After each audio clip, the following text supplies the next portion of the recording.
It is Monday, June 23rd, and a big show today. So much happening, so much theater taking place, including Iran striking back, launching 10 missiles at 2 U.S. bases, giving the U.S. prior notice. The United States intercepting all, let me repeat, all Iranian missiles. Also, President Trump alpha dogging Russia. We're going to show you that. And what comes next? Did the U.S. just accomplish the most remarkable foreign policy victory in decades? It's possible. We'll break it down in more stories from around the country. But before we get started, thank you for liking and sharing these videos. It really helps out the channel. And consider subscribing if you appreciate these regular updates. Remember, we learned from Israeli sources over the past 2 days that ahead of the American strikes that took out, in part, these nuclear facilities in Iran, there was an effort by the Israelis to take out the air defense systems of the Iranian regime, not only to clear the path for American bombers, but also to make it easier to put this pressure on the regime, the political leadership that's left in Tehran, understanding that once you take out the majority of their nuclear program and once their ballistic missile program is decimated, all they have left is turning to their proxies in the region. And over the past year and a half, amid the Israeli campaign against Hezbollah in southern Lebanon, the American and Israeli campaign against the Houthis in Yemen, Israeli strikes against Hamas and Islamic Jihad inside Gaza, and ongoing limited attacks against Iranian proxies, these Shia militias in Iraq and Syria, their proxy ability has also been decimated. And so they're running out of buttons to push. And so they can still launch these counterattacks as they have done today, but they don't have an unlimited supply of missiles, and both the Israelis and the Americans know that. The Islamic Republic of Iran retaliating against the United States in an effort to save face. That's what just happened, launching what they say is one missile for each bomb that Trump dropped, which, by the way, is inaccurate. Trump dropped 14 of those bunker busters, Iran launching 10 missiles. The breaking news, though, is that every single missile launched by Iran failing to penetrate U.S. air defenses. Let me repeat that. At this point, what we're hearing is all missiles successfully intercepted by the U.S. military. No hits, no casualties, no injuries. Thank the Lord. You could see footage showing these interceptions. This is outside the U.S. Al Udeid Air Base in Qatar. This base is the nerve center, by the way, for U.S. ops in the region. The U.S. military also began evacuating this base and many of our assets here last week. Still, though, housing 10,000 U.S. troops and personnel here. Iran launching 6 of those 10 missiles at this base in Qatar. No direct hits. All missiles intercepted. We've confirmed the IRGC notified Qatar in advance of these strikes, letting the Americans prepare and remove any civilians from the strike zone, showing this was a face-saving op, intended only for Iran's domestic audience, to give the impression they're doing something. Iranian state TV saying, "We have just launched a devastating attack on the United States." Iran's Supreme National Security Council claiming in a statement that the IRGC and Army have pulverized the U.S. Al Udeid Air Base in Qatar in response to this weekend's strikes against their nuclear sites. Yeah, I don't think so. What we did to your nuclear infrastructure, that was devastating. Can't trust anything that the Iranian government puts out. All their announcements are these wild, hyperbolic statements. The wording, though, suggesting that this will be the only military action by Iran against the United States. What we're witnessing is appearing to be this choreographed play of events where Iran launching this response in an effort to save face. There was advance notice given to the Americans, and we know there's very little chance of further escalation, because if there was, the VIX wouldn't be hovering around 20 right now, nor the price of crude crashing after this attack. Yes, you heard that right. The price of oil after Iran's attack fell 6%. Crude fell 6%, which means markets are interpreting this as a one-and-done event. Happening, and why the stunning drop to now below $69 a barrel. This is really unbelievable. If you want one number that crystallizes everything that Jennifer Griffin and Trey Yingst and Jillian were just saying, it's the oil price right now. We are in the 60s, okay? We are at a lower oil price right now than we were when President Trump took office. And in the context of the last 48 hours, in the context of the last week and a half, it's almost mind-boggling that the oil price, West Texas Intermediate, would have a 6 handle on it. Meantime, you've got the Dow up 200, 300 points at one point today. What it tells you is the risk premium on oil, the risk premium that traders are assessing on Middle Eastern activities, conflict, is basically draining out as we speak.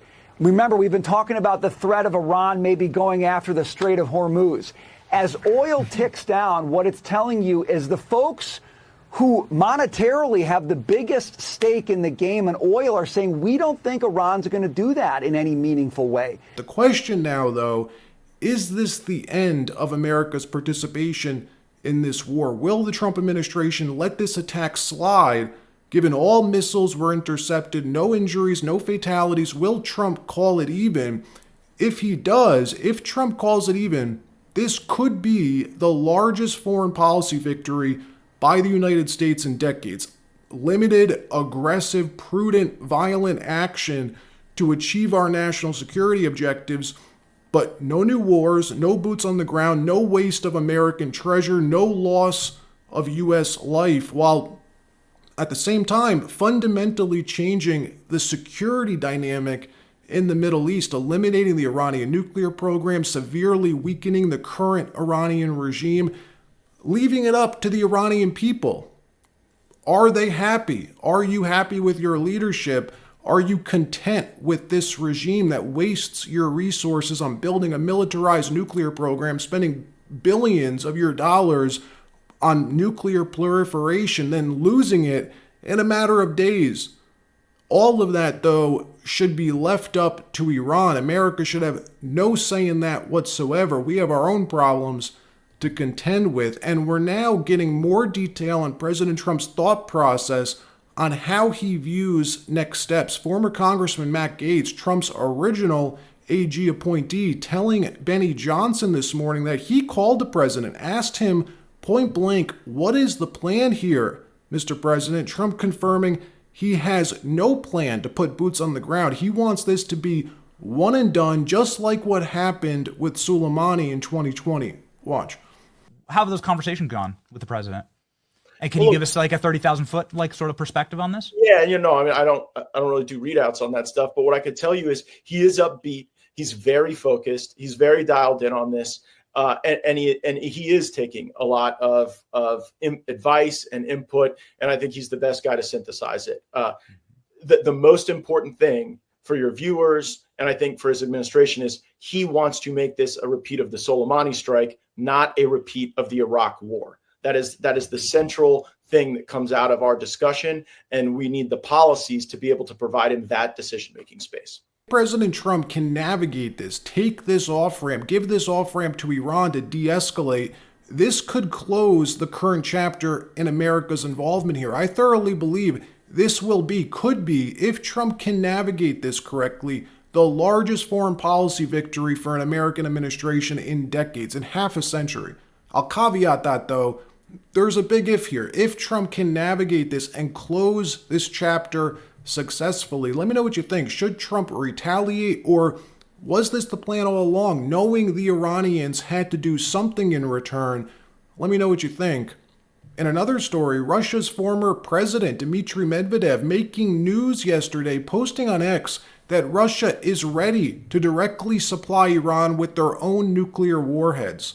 Also admitting in this post that Iran's nuclear program had a long-term goal to produce nuclear weapons. Yes, saying this, what have the Americans accomplished with their nighttime strikes on 3 nuclear sites in Iran? The enrichment of nuclear material, and now we can say it outright. We could say it outright. The future production of nuclear weapons will continue. And number 3, a number of countries are ready to directly supply Iran with their own nuclear warheads. So this is obviously how Russia really feels. Dmitry Medvedev, a loose cannon, clearly. President Trump seeing this and alpha dogging Medvedev, saying essentially, sit down and shut up. Leave this up to the adults. There's a reason Putin is the boss over there, and you were just a figurehead. Trump posting this morning, did I hear former President Medvedev from Russia casually throwing around the N-word nuclear and saying that he and other countries would supply nuclear warheads to Iran? Did he really say that, or is it a figment of my imagination? If he did, and if confirmed, please let me know immediately. The N-word should not be treated so casually. I guess that's why Putin is the boss. Dmitry Medvedev saying this, I think, just shows how much more is at stake here. The Middle East security sphere includes the Gulf states like Oman, Saudi Arabia, UAE, etc., also Israel. Russia and China were hoping to challenge that with Iran. Those plans now gone. Putin always has a very good poker face. Clearly, Dmitry Medvedev does not, tipping the Russians' hand here. President Trump also taking a Truth Social just minutes ago to reiterate Iran's nuclear program has been totally destroyed and slamming corporate media for downplaying the success of these strikes, saying the sites that we hit in Iran were totally destroyed and everyone knows it. Only the fake news would say anything different in order to try and demean as much as possible. And even they say they were pretty well destroyed. Working especially hard on this falsehood is Allison Cooper of Fake News CNN.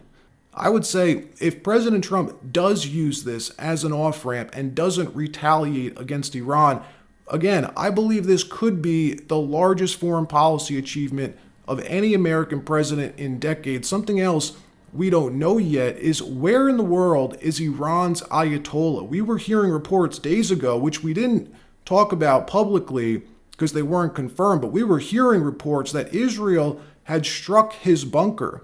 Those reports seem to still be unconfirmed at this point.